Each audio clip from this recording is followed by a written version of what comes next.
1570 AM and W298BX 107.5 FM, Winterville, North Carolina. WNOS 1450 AM and W272EK 102.3 FM, licensed to New Bern, North Carolina.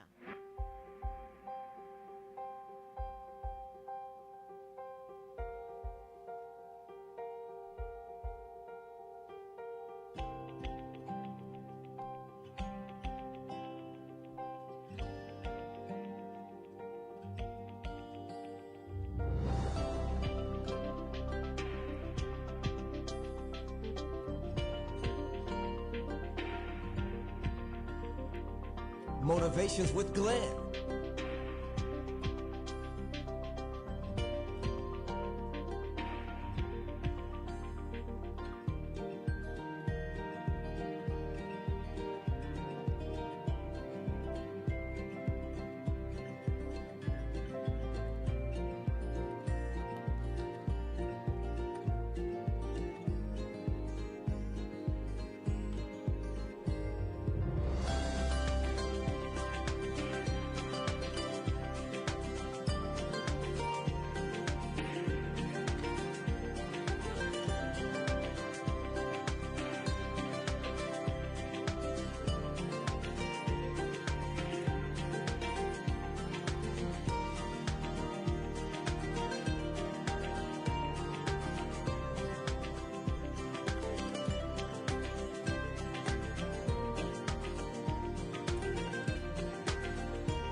Good day, everyone. Thank you for tuning into Awesome Radio, 107.5 FM, 1570 AM, WECU, Winterville, Greenville, North Carolina.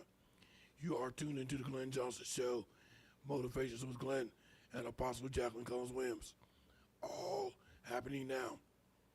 We have a very interesting topic of discussion for you today.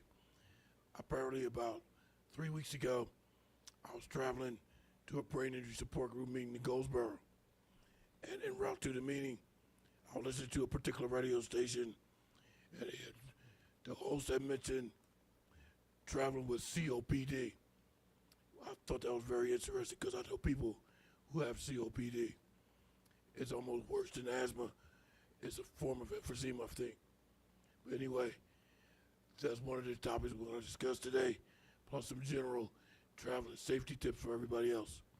Here's Apostle Jacqueline Cullins Williams. Hey, Dr. Glenn, and to our listening audience on today. We are so happy that you are tuning in. But as Dr. Glenn said, we're going to talk about COPD. I really didn't know much about it concerning traveling, but I see there's a lot of precautions here. And I know there are a lot of people that have COPD. This may help them, but there are also some tips here and some things about traveling, period, because this is the summer season where there's a lot of people that are traveling. A lot of people are getting out and going different places. You know, if you're not, you should be. You should be making a little trip during the summer or something. But it's the favorite time, especially because kids are out of school, you know, for especially with that age group, those that are still rearing children and taking care of kids. You know, they could just go and stay, and there's no problem with attendance at school. But it's something different when you got to have them miss a lot of days. You can stay as long as you want and do what you need to do right now without having the child miss any school. So, you know, it's a very popular time. Those that are in college, those college students that are in school, they're out for the summer. And so this is a time of freedom and a time where there's a lot of people traveling. So we will give some safety traveling tips, and some of the things that we'll give for COPD, they will definitely fit across the board for any type of medical condition. COPD is not exclusively one medical condition that you have. There are many medical conditions that you have to plan for if you're flying and certain things. There's a lot. I mean, when I looked it up, Dr. Glenn, it was a whole big list of things. So it's not just COPD. So we don't want to make it like that's the only thing, because there's some other conditions that you definitely have to make arrangements for, you have to look out for, you have to do extensive planning for. outside of COPD. Absolutely. And you mentioned children, school is out. There's a lot of people traveling because of that. And I was going to mention that when we got to it. General travel for our general people. You know, school's out, a lot more people are traveling, and there's going to be a lot more people traveling during November and December for Thanksgiving and Christmas time. But I was reading through one of the documents. It said, know before you go. I didn't read the whole thing, but I was assuming that they're talking about know before you go, know what's required in the country or place that you're going to visit. There might be some things that's required of you that that's probably required in the United States, but not required in that location or locale. There might be some laws that's you have to obey in the United States that you don't have to obey in that particular country, or vice versa. There might be some very strict laws in the country you're going to visit, whereas in the United States, it's not that serious. So that's why you have to know before you go. That's definitely true, Dr. Glenn. You know, some of these countries will put you out. You let something expire, they're not going to play with you and give you no grace period. You got to go. Or you get locked up on the spot. Well, no, they're coming to get you. They're not playing with you. They're some going to escort you out, ready or not. Some countries, if you violate the law, court will be held right then and there, right where you're standing.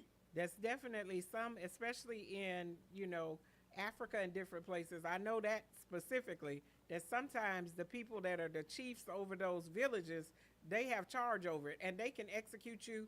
They can find you guilty. I mean, there are things that can happen over there that will make your hair stand on end. I mean, they can sentence you right there and I mean, being a thief, just stealing and being caught stealing can have a harsh punishment where one hand could be cut off. You could be killed for stealing. You could be burned alive. Yeah, or they can chop off your feet. There's a lot of different things that can happen. So you don't go over acting like you know everything. And then, you know, certain things, like in certain of the European countries, they don't fit here. You could just walk to any plug. Plugs are pretty standard in the United States. But when you go to the European countries, you're going to have an adapter to use their plug in the wall that converts, you know, our energy, you know, amps and different things. Their wattages are different here than it is in those other countries. You have to have an adapter to plug it in. Absolutely. I want to mention two things before we mention further. So I want to go back to COPD for a second and traveling with the oxygen tank. I want to dispel a rumor. Oxygen does not explode. So if you have an oxygen tank, you have the one that you carry on your shoulder or the one that it's on two wheels. You carry in a cart. Oxygen itself doesn't explode. What occurs is what's ever burning, the oxygen just makes it burn faster. That's the sign. Yeah, it has to have a spark. Now, I'm laughing, Dr. Glenn, because it's absolutely funny that you started talking about the oxygen, because this week I had some experiences with the portable oxygen tank. Yeah. And somebody knocked it over, and I said to him, don't kill us in here, because I'm scared. I don't know. Maybe we've seen it on movies or something that makes us think that the oxygen tank could explode, but it has to have a spark. Yeah, it doesn't. But even if it had a spark, it won't explode. It'll just make that spark burn faster. That's what oxygen does. See, there's three elements of a fire: heat, fuel, and oxygen. So the oxygen just makes it burn faster. It won't explode. Well, Dr. Glenn, I don't think anything can stop me from being scared of that tank. Well, I'm afraid. And then when I hear the sound of it coming out, I'm thinking there's going to be a fire shooting out of the tank. Yeah, but what happened is, so once it was tipped over, if the valve had broken, it came loose, all the oxygen was expelled out of it faster than normal. So oxygen does not explode.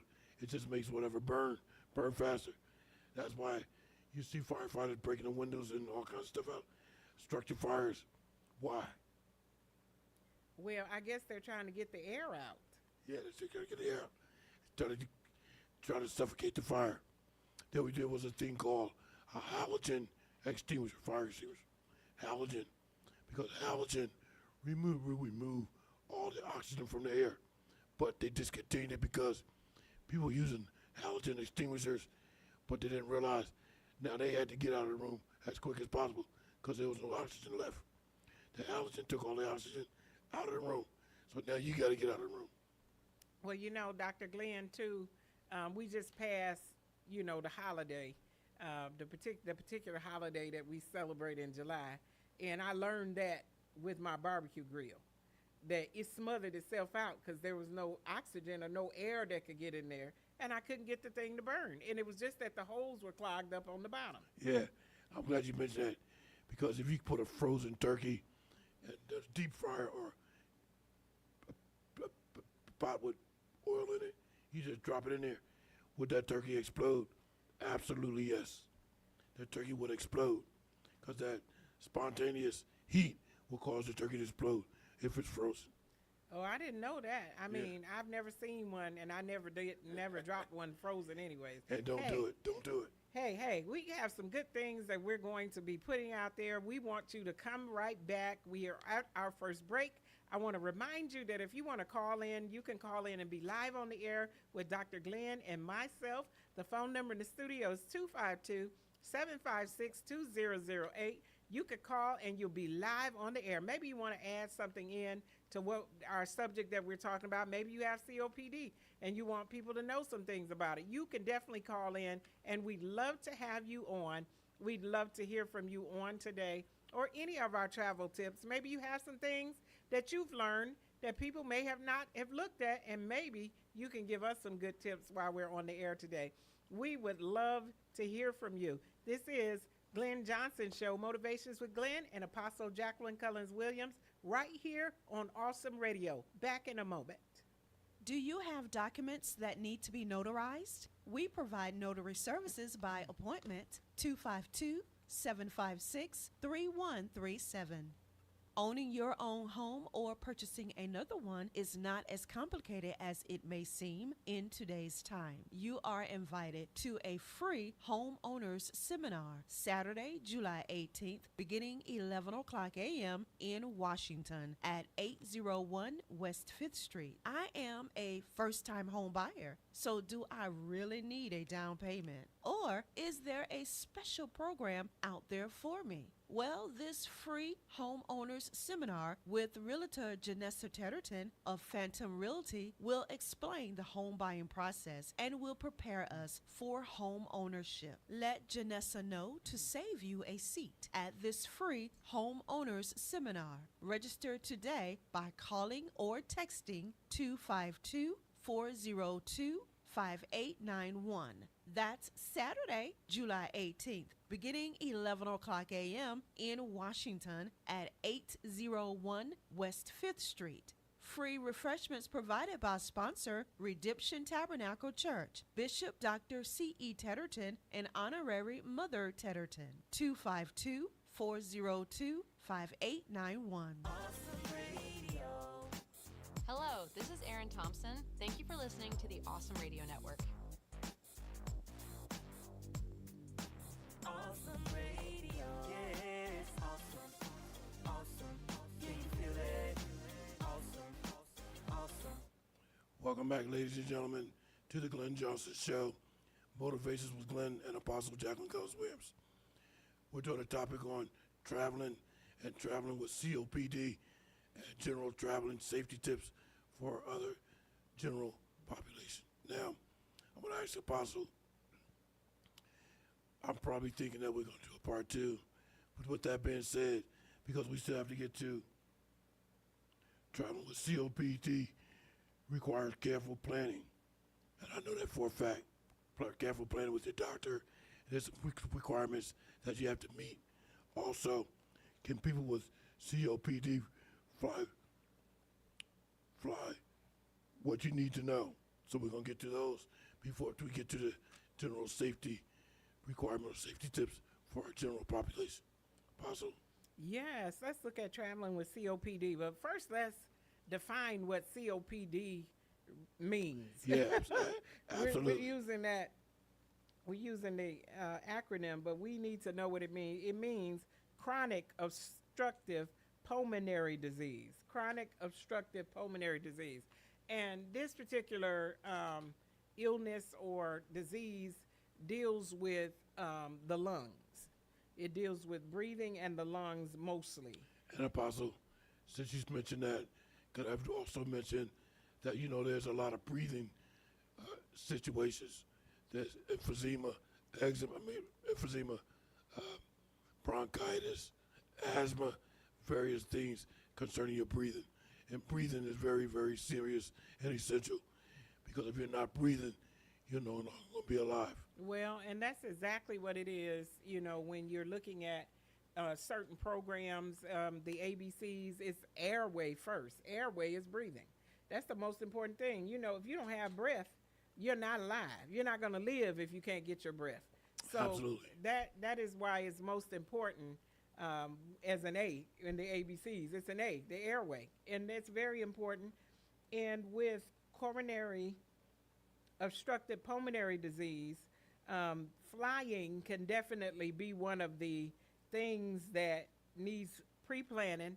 It needs careful planning, and it needs you have to look at that and be ready before you think about getting on a flight. And I'm talking about going on vacation wherever you're going to, even when you get there, how you stay in a hotel. The airline has to be notified before you go. You can't just show up with an oxygen tank if you use That's right. it. There's certain things that has to go. So we're going to break it down and look at it a little bit more essentially. We're going to go and examine it. And so we're looking at the traveling with COPD, which has a lot of information. Yeah, a lot. A lot of information. And I was over here. I didn't bring my sticky notes today. But I was over here highlighting. I saw that. I did see that. I was busy highlighting plenty of things without my sticky notes. I left them. And listen, Dr. Glenn, it wasn't that I didn't mean to bring them. I accidentally left them in the car. Yeah, I saw you over there highlighting. Yeah, so if I don't have the sticky notes, I'm gonna be in the highlighter are gonna have a lot of work to do. Now I want to mention something about traveling with COPD that's not essentially related to COPD, but traveling in general. And certain breathing requirements. I'm going to mention this very briefly. Singer Al Jarreau, jazz singer Al Jarreau, before he passed away, he was visiting the Alps. I think it was the French Alps or something. I know he was in the Alps. Because of high altitude, he started experiencing all kinds of stuff.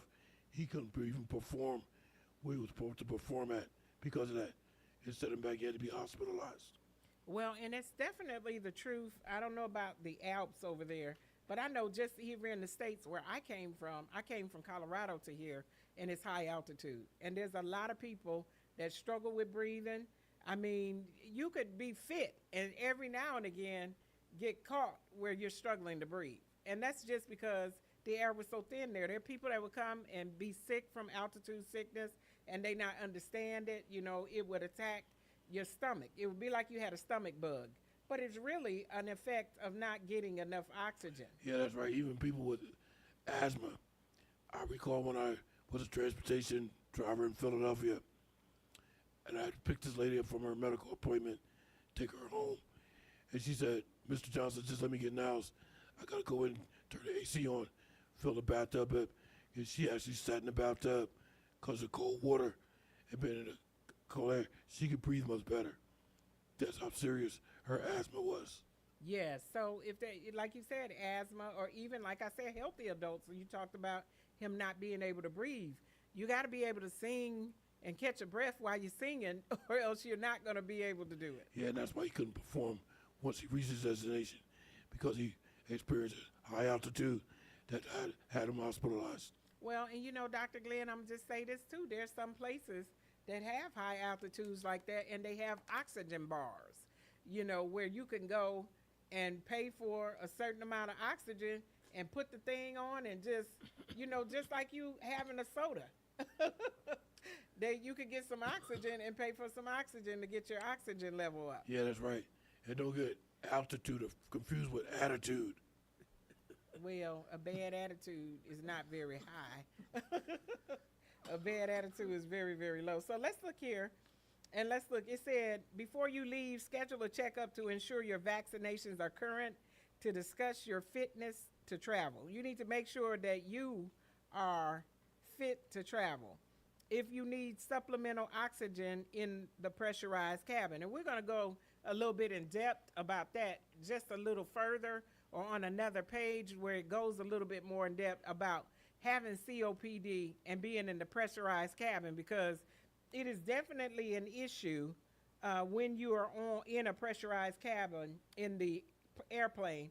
Now, we also have some other areas of the document that talked about being on the train and also the bus. Yeah. But it's not as extensive, or the precautions is not as much as it is for flying on the airplane.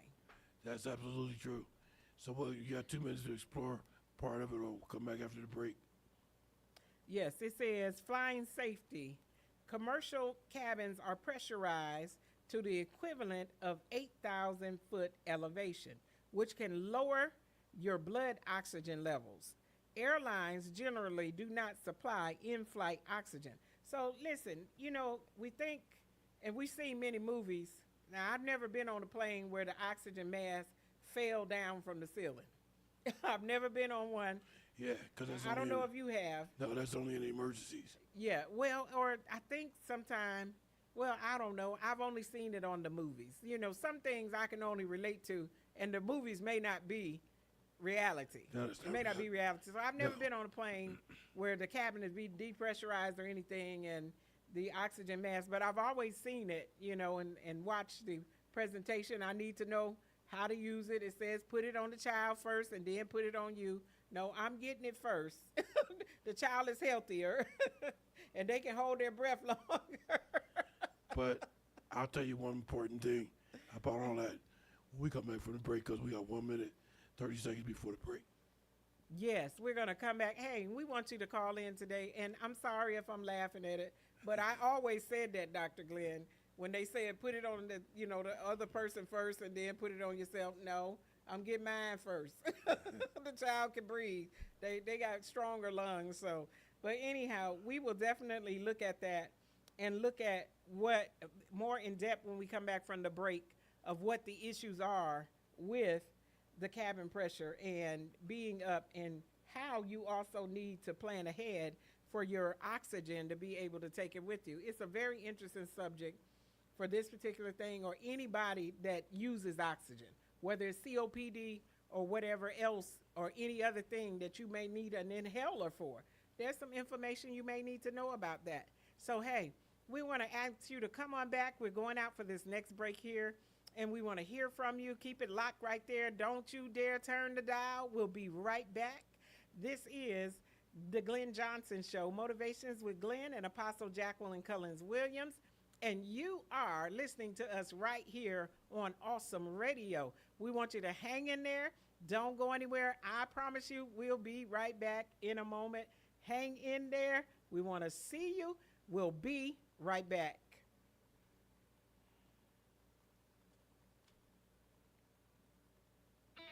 Big financial decisions are too important to make alone. Hi, I'm Rob West with today's Faith and Finance Minute. Proverbs 12:15 says, "The way of a fool is right in his own eyes, but a wise man listens to advice." That's a much-needed reminder when we're making decisions about a home, career, retirement, debt, or helping family. Scripture shows the danger of ignoring counsel. In 1 Kings 12, Rehoboam rejected the wisdom of older advisors and listened instead to voices that echoed his pride. The result was disastrous. 10 tribes broke away and the kingdom was divided. Wise counsel doesn't simply echo our preferences, it helps us see what we might overlook. Don't assume asking for help is a weakness. Often it's one of the strongest acts of stewardship you can make. We can help you learn to manage your money according to biblical principles when you download the free FaithFi app. You'll find it on our website at faithfi.com. I am Miss Mary Cox. I'm Keller Dixon's mother from Awesome Radio. Awesome Radio. Yes, awesome.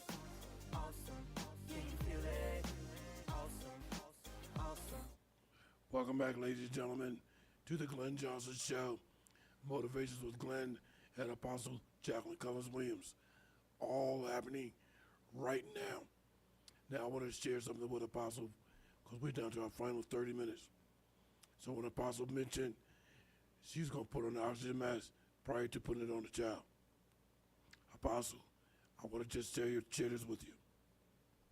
The reason why they say put it on the child first is because that old saying, women and children first. The child first because the child have longer to live than you. You on your way out. That child gonna be here for a while. That child gonna be here for a while. So put it on the child first. Well, Dr. Glenn, this is the way I see it. That if I'm out because I didn't put the oxygen on, who's gonna help the child? They're gonna leave the child behind, and I'm the child's first defense. So I need to put it on first, and then I'll get the child. No, not you on your way out. But it's an expectation that the child is gonna be around longer than you are. Not only that, the reason why I say women and children first is because women have to continue the continuity of life to bring life in the world. Right. So we understand that being first, but I am the woman. Yeah. The woman and children first. So woman gets it first, and then child gets it next. All right. Argument solved. Now, I want to change something else about your aircraft. Now, there's a particular career or job that you don't want the person to be stressed or aggravated. Who that person is, an airline pilot. The last thing you want to be is your pilot to be stressed. Yes, well, that's true. And a lot of times we don't even see them, you know. Sometimes they come out and we'll see them going in or going. Most of the time we see them is while we're passing going out. They may be there present so you could see them going out. But going in, I think they're waiting there for some tips. Yeah, well, before I give it back to you. Now, if an airplane crashed, the only thing they recover is the black box. So I was thinking, make the plane out of the same stuff as the black box. but they can't do that. The plane would be too heavy. Yeah, it would be too heavy to fly. So you would have to drive it. I'm going to jump over to this document here, and it gives a good analogy of what's happening in the cabin, the impact of reduced cabin oxygen. It is this one right here. And Okay. yeah, so I want to talk about that because this one goes into depth. It goes into a lot more safety tips and different things to prepare, but this particular one talks about the impact of reduced cabin oxygen. So it talks about here that commercial aircraft cabins are pressurized but do not replicate sea level conditions. So it's not exactly when you're in the plane like it is when you're at sea level. Yeah. It says the cabin pressure is maintained at an equivalent altitude between 6,000 and 8,000 feet above sea level. This stimulated altitude decreases the partial pressure of oxygen in the cabin air. So it's the pressure that's there. Although the concentration of oxygen remains the same, the reduced pressure means the body takes in less. Yeah. So you breathe less when you're up there on flight. Maybe that's why sometimes, people go to sleep because they're not getting as much oxygen. You don't take in as much while you're up in the air. But let me ask you a question. So when you're at high altitude and your ears pop, are you getting way more oxygen? Now your ears pop because the elevation has changed, which causes your ear to pop. Right, so that's where we're talking about where it said up to 6,000 to 8,000 feet, that it maintains it. But when you start going up higher, that's why you get the ears that are popping, because you're shifting to a different altitude and the pressure is different. Yeah. The pressure on your ears is different. The air pressure in there is different. I mean, it can happen in a car. I've been in a car and had ears pop because we went up or down or something on the road. Something was up at a higher elevation, or we dropped down to a lower elevation, and the pressure in the car, caused our ears to pop. And that's why children fall asleep when they're in the car, particularly ones in the car seat, because of centrifugal force, the force of gravity. I can't think of the word to say, but kind of like impacting itself. That's centrifugal force. Usually a child will fall right to sleep. It says here, for healthy people, the body manages this change by increasing the rate and depth of breathing. That's in healthy people. However, for individuals with COPD, impaired gas exchange means this reduction in available oxygen can cause hypoxemia. A lower blood oxygen saturation. This drop can exacerbate existing COPD symptoms, leading to severe breathlessness, fatigue, and complications during the flight. Patients with a baseline oxygen saturation below 92% at sea level should use supplemental oxygen during the air travel to counter this effect. And Apostle, can I mention something before we move on? It's almost like a diver diving underwater. Have to be cautious of the pressure because it will affect your blood level. Same thing if you're in a hyperbaric chamber for oxygen treatment, because a lot of people with brain injury are now going through hyperbaric treatment, oxygen treatment.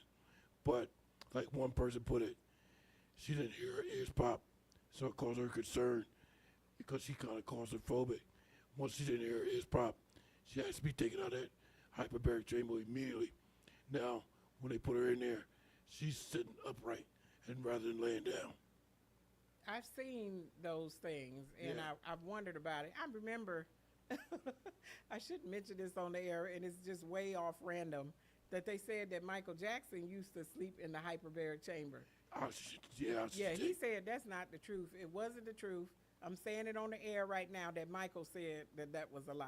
But I remember them seeing that, and that was the first time I'd ever seen the hyperbaric chamber because they were mentioning, this celebrity concerning that.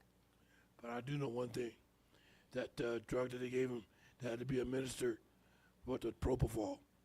Now, why oxygen is required. You cannot be administered propofol without being on oxygen. And let me tell you my experience. When I had to be put to sleep with propofol for one of my procedures, when they put the propofol in my left arm wrist, that thing burned so bad. I thought my hand was 3,000 degrees. That's the sensation of the propofol being injected.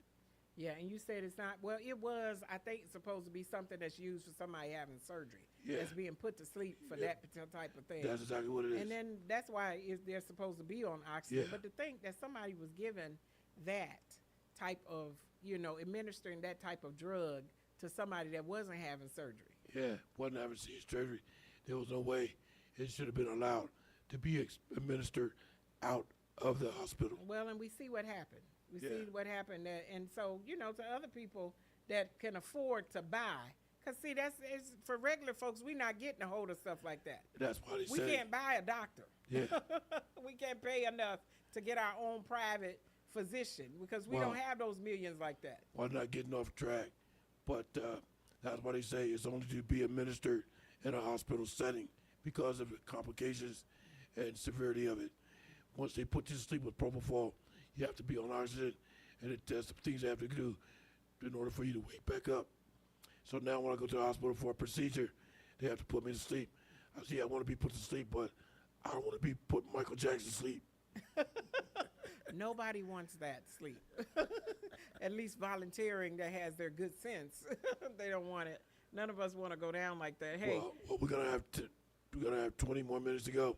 We're gonna get into some general travel safety tips for our general population, general audience. So stick around and stay possible. Take us up to the break. hey, we want you to come on back. We have a few more things with the packing essentials too for COPD. There's some things that you need to take with you that you absolutely need to take outside of the oxygen tank and making arrangements for the oxygen tank. I'd really like to know how they're doing it with the tank on the flight. I don't think I've ever seen anybody with one, but maybe I haven't looked hard enough. But hey, we'll be right back after this break. We want you to come on. This is the Glenn Johnson Show, Motivations with Glenn and Apostle Jacqueline Cullins Williams, and you're listening to us right here on Awesome Radio Network. Don't change that dial. We'll be right back. Hang on. Back in a moment. Copying God's design. This is Ken Ham, an Aussie transplant with a passion for sharing the truth of God's Word. As we learned earlier this week, there's a growing number of people who think artificially intelligent machines are the next step in human evolution. Some think they might even replace us or rule over us. But AI isn't evolving, and it's not the next step in our supposed evolution. Artificial intelligence is an example of biomimicry. This is when humans copy God's superior designs in their technology. Now, by studying and trying to copy the way our brains learn and programming machines to learn the same way, we're simply copying God's amazing design. Life did not evolve, and it's not evolving now. Discover more about science and the Bible at AnswersRadio.com or by visiting the Creation Museum. Go to AnswersRadio.com. Welcome back, ladies and gentlemen, to the Glenn Johnson Show, Motivation with Glenn and Apostle Jacqueline Cullins Williams. We are down to our final 20 minutes, so now we'd like to focus on general travel safety tips for regular individuals who's traveling. There's some good things you need to know. And Apostles, let me say off the bat, when it comes to this part of the travel safety tips, there's information that's supplied by various sources, some of which I don't have with me today, which is why I said we'll probably do a part 2 next week. Because there's the FBI, there's Homeland Security, there's the U.S. embassies here and abroad, so on and so forth. It contains a lot of information. But we'll begin with what we have today. Apostle. Yes, so we're going to look at safety trips, it said, for business travelers. This one is specific for business travelers. We have international travelers, and we have safe travel tips for older adults. Well, that includes me. That's for older adults. And vacation safety tips. Yeah, that includes me too. Vacation safety tips or travel tips. And it says, stay safe on board. And this is talking about the bus. Now, Dr. Glenn, I know that the buses still run, and there's a lot of people that ride the bus, but the bus is not one of my favorite places. If I can avoid the bus, I'm avoid the bus. You know, I've just seen, and this is not a knock against any, and I'm definitely keeping companies' names hidden with this. Yeah, definitely. But I've seen some very, very rude and things happening on the bus. I took the bus one time in the last 20 years, and I said I'd never go again. Those bus drivers, I mean, they were cussing the people out. They were treating them real nasty. And one time we were in the night, and they threatened to put a woman out in the dark, in the rain. If you say something else, we're putting you off the bus, they said to her. Well, not only about travel safety tips on a bus, you have to be mindful of the germs and bacteria that's associated with bus travel. Definitely. Well, the plane too. Well, I remember, particularly buses. I remember I did a topic on germs and bacteria. One of the number one places they found the bacteria to be at a very high level was the bus rails, the rails on the bus, handrails. Well, that's a lot of people getting on. They're going to grab that rail. Those stairs are steep, you know. Yeah, getting on and off. There's a lot of germs and bacteria on the handrails. Another one was a credit card swiper. When you put your credit card in that machine, you don't know how many people touch that machine full of bacteria. Well, that's at the drive-through window at a restaurant, you know, at a fast food place. People are handing over their cards. Them cards been everywhere. Some women keep it in different places that you don't even want to know about. And they can hand that card right over, you know, to them. And they need to be wearing gloves. Yeah. Touching money and then handling food. You don't know if they skip off that register and go right back there and start digging in the hamburger meat. Yeah. I hate it. I hate to get off topic, but those are the things you got to be concerned about with bus travel. It said here to keep your eyes on your belongings. Yeah, definitely. Pickpockets and thieves are often at work in crowded places. So leave your valuables at home in the hotel safe. So that is not necessarily for business travel. That's for anybody. You know, some of the places, and I know this for some things that I've seen recently in social media or on social media, if you're going to some of these countries where things are a lot more inexpensive to buy, and you're staying in the penthouse. I mean, you could be a target just because you stayed in the penthouse. That's right. That's right. Maybe you don't. Maybe you're not rich, but maybe you have enough money to pay for that at that time.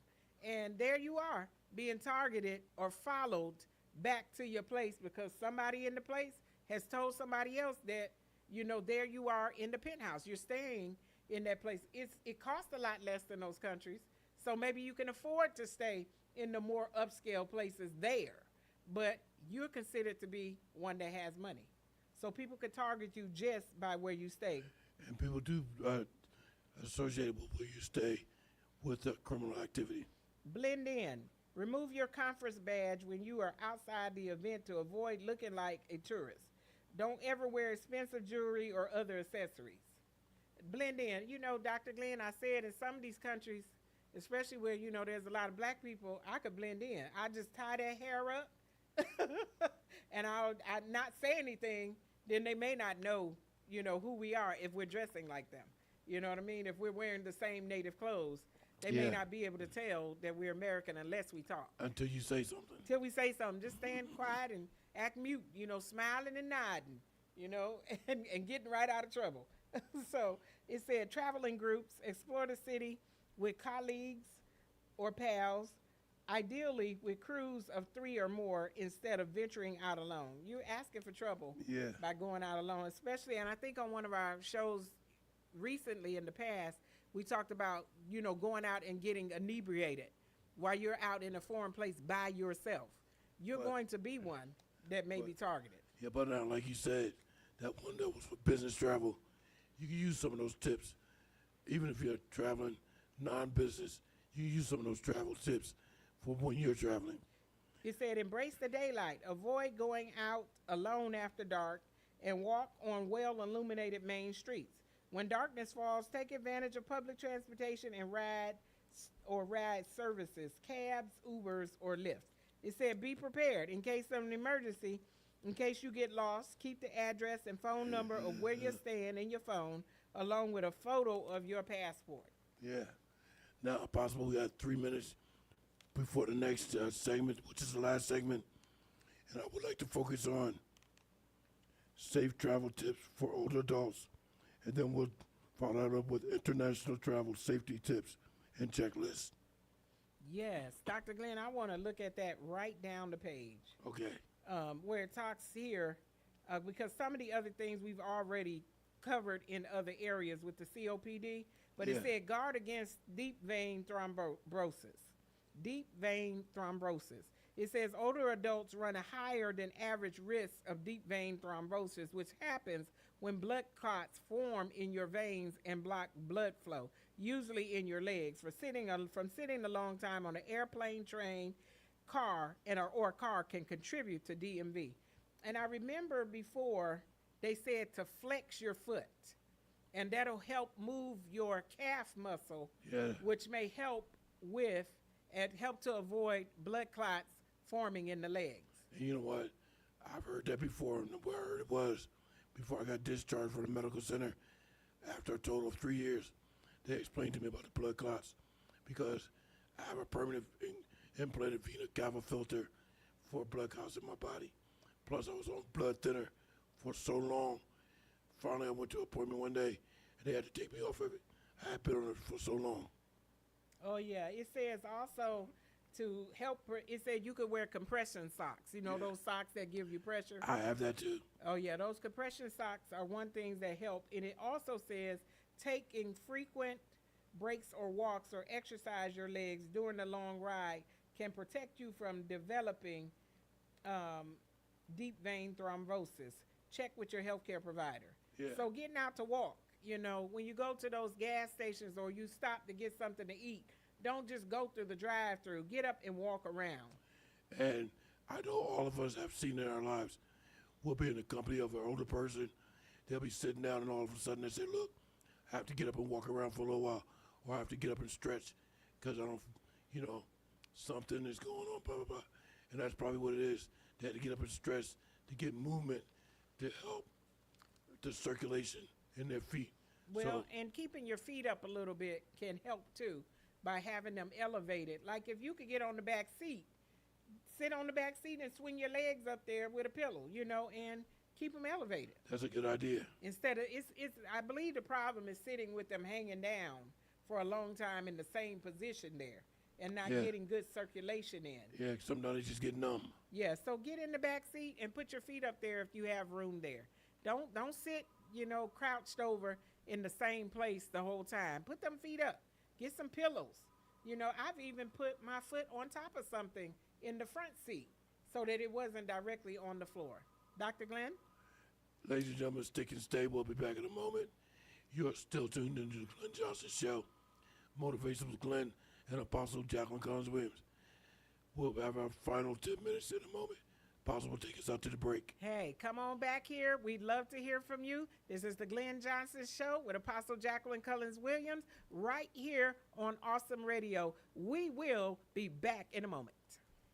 Owning your own home or purchasing another one is not as complicated as it may seem in today's time. You are invited to a free homeowners seminar Saturday, July 18th, beginning 11 o'clock a.m. in Washington at 801 West 5th Street. I am a first-time home buyer, so do I really need a down payment? Or is there a special program out there for me? Well, this free homeowners seminar with Realtor Janessa Tetterton of Phantom Realty will explain the home buying process and will prepare us for home ownership. Let Janessa know to save you a seat at this free homeowners seminar. Register today by calling or texting 252-402-5891. That's Saturday, July 18th, beginning 11 o'clock a.m. in Washington at 801 West 5th Street. Free refreshments provided by sponsor Redemption Tabernacle Church, Bishop Dr. C.E. Tetterton, and Honorary Mother Tetterton. 252-402-5891. Faith. Some days it can feel so daunting, can't it? I'm Lena Abijamra, and this is Today's Single Christian. Faith is at the heart of who we are as Christians. We are people of faith. We believe in a Savior we have never seen. We have received salvation by faith. Yet when it comes to everything in our life, from dating to marriage to child rearing, we try every technique but faith. We strive and we wrestle, we work and try to impress, we perform and we wonder how much more we need to do. But perhaps the problem is that faith isn't about doing at all. In Hebrews 11, we're told that faith is being sure of what we hope for and certain of what we do not see. In other words, faith sees God working where His hand seems invisible. Are you worn out trying to make your life work? Are you exhausted trying to get your stuff unstuck? Are you working hard to convince God to give you the desires of your heart? Perhaps it's time to stop. Perhaps it's time to start living by faith. For more, visit todaysinglechristian.com. Awesome Radio. Yes, awesome. Awesome. Can you hear it? Awesome. Awesome. Welcome back, ladies and gentlemen, to the Glenn Johnson Show. Motivations with Glenn and Apostle Jacqueline Cullins Williams. This is our final 10 minutes of today's broadcast. So now I would like to focus on healthandaging.org, safe travel tips for older adults. Before you board a plane, train, cruise, or get in your car for a vacation, be sure to check out these expert tips and recommendations from the American Geriatric Society Health and Aging Foundation. Whether you are traveling overseas or just a short distance from home, it is important to plan ahead for your health care needs. The first one they mention is find out if you need, let me read that again. Find out if you need to update your vaccinations. If you are traveling overseas, you may need certain vaccinations before departing. In some cases, up to 6 weeks before you leave, visit the Center for Disease Control and Prevention, CDC, Travelers Health website. Then it gives a website to learn what measures you and your fellow travelers may be required to follow when traveling abroad. Definitely. And learn about what's going on over there. A mosquito over here could bite you and you didn't get sick from it. You just got a little bump. You can go to another country and a mosquito, same type of bug, insect, bite you, and you can end up sick with malaria. Some places where the flies, you can just fan a fly away, kill it here. And then in some other countries, the fly bites you, there's now a larvae that's been deposited under your skin, or something that is, parasitic, that is added to your body by just being bitten by a fly. That is so true. So, make sure that you know about where you're going. I remember, Dr. Glenn, I'm going to tell this real quick, that we went to Belize. And when we went to Belize, the travel agent told us about everything, but she didn't mention those mosquitoes. And we was way out somewhere, and it seemed like the mosquitoes looked at us and saw a buffet. Those mosquitoes, we were fighting those mosquitoes like crazy. I mean, they were biting us like, it was a swarm. They were tearing us up. I got to tell you this story. even if you're still in the States, like, for instance, when I was with my National Guard unit in New Jersey, my cousin was with me. So we had to go to Fort Drum, New York for training while we were in the field at Fort Drum, New York, because he was a ladies' man. He was a male model. And he splashed on all this aftershave lotion and cologne and stuff. I said, man, we're going out to the woods. We're going in the field. We're not going to no club with girls and stuff. He put all that stuff on. The mosquitoes showed up like helicopters. You should have saw how swole he was. There must have been something in it that attracted them. Yeah, all the stuff he splashed on. Well, we didn't have anything on. We were just out, seemed like we were just outside of the city, or the zoo was outside of the city, like with a wooded area and water around and stuff. Before we move, I got to tell you, you should have saw how swole he got. From those mosquitoes, I can imagine, because they can make you sick too. Even though it's not malaria, you still could be allergic to them. But he was swollen big time. Oh, yeah. I have some relatives that they would bite, and it would just always make a bad sore or an infection, from getting those mosquito bites. So you need to ask about things there. It talked about here about not drinking water, and this is the second page, that it said not drinking water that is not safe to brush your teeth. A lot of times people won't use the water to drink if they know it's unsafe, but they'll still brush their teeth with it. You could still get the very same infection, or you could get sick from that water if that water is not safe. Some countries, they tell you don't drink the water. Yeah, they'll tell you flat out. Yeah, don't drink the water. Because I have seen in some places here in the States where you go to the faucet to get water, the water come out looking brownish or orange. I'm telling you, I know some right now. There's some places that I that I visit or I frequent, and the water is brown and it smells funny. Now, they're using it, they're drinking it or whatever, but that's their body. I just don't think that brown water is safe. It's something in it that doesn't look clean, something that has not been flushed. I can't trust their city people to be taking care of that water when it's brown. That's right. Come into the tub brown, and it's already coming out of the sink brown. Now, I have brushed with those waters because the other people are drinking it. It doesn't say that it's not safe or that you need to boil it, but other places in other countries, I will not touch the water. I make sure that I have my own water when I go to those places. So, that's some of the things that you need to look up and find out, and also get into some of the groups that have blogs and different things about traveling to those places, and they can give you inside information about what you should do and what you should not do. But bring that bug spray, because you never know which country is going to have a lot of bugs or a lot of mosquitoes per se. And I just want to mention, even if you have somebody traveling from overseas that's visiting you here in Pitt County, you got to realize sometimes they might look at your water and say your water looks funny. That's because it might have been flushed, or it just might have some kind of something in it, which is why I'm just mentioning this. Hate to mention their name, but Greenville Utility has a treatment plant they're constantly updating to purify the water. Yeah, and sometimes they'll tell you that for a few days you're going to see the water smells like a certain way. But I'm just being honest with you, Dr. Glenn, where I came from with that fresh mountain spring water, that water was a lot better tasting than what I've experienced down here. That water was clearer. There's that mountain water. That water is something about that mountain water that's just, you know, we have people come up to visit and they say, we could drink the water straight from the faucet up there because, I mean, it's a higher elevation. It just tastes different. Not that it's better, but I'm just saying it tastes different. We have 3 minutes to go.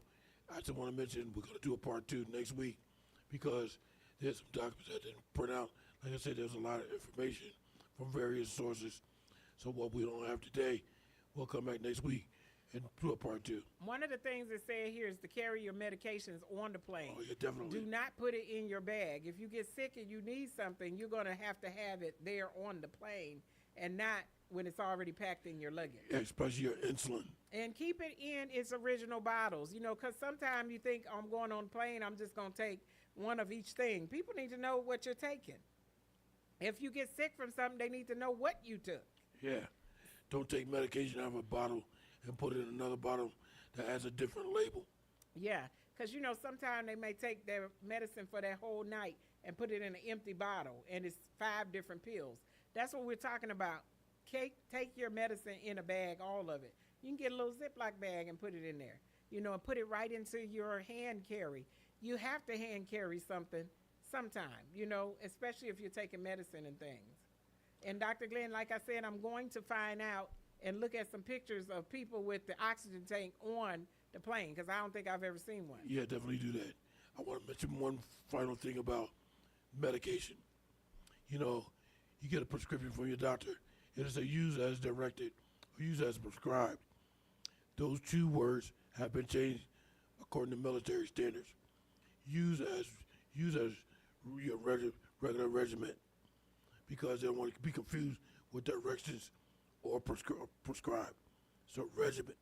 Yeah. So also if somebody's sick and they're coughing and stuff, you can request to get up and move. Now, it might seem rude.